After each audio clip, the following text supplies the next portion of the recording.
या गाव खेड्यातली लोक म्हणत होते की अरे ताना, अरे रायबाचं लगीन काढलं होतं ना तू, रायबाचं लगीन काढलं होतं ना, मग मधीच कुठे आहे रे कोंढाण्याचं लगीन?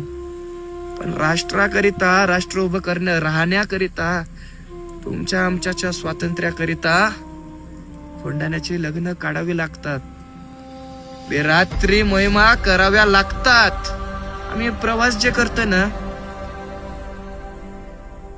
राष्ट्राकरिता काहीतरी केलं पाहिजे एवढी मात्र प्रेरणा म्हणजे कोंढाणा आहे. असते पद्मावती माची आणि हा कोंढाण्याची मोहीम तानाजीरावांनी काढली असता पद्मावती माची अस्वस्थ होती. तिथं शिवछत्रपती अस्वस्थ होते की तानाजीराव मोहिमेला गेले.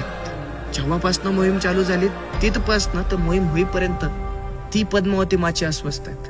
तानाजीराव इथं उभे आहेत, उदयबान तिथं आहे. उदयबान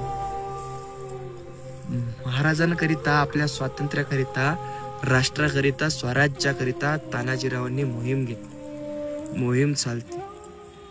इथं उभं राहून दोन वाट आहेत. एक तानाजीराव तिकडनं घेत आहेत, एक सूर्याराव आणि शेलार मामा इकडनं घेत आहेत. स्वराज्याकरिता आपण लढणार या दृढ निश्चयावर तानाजीराव मोहीम सुरू करतात. कल्याण दरवाजाच्या मार्गे आम्ही आहेत.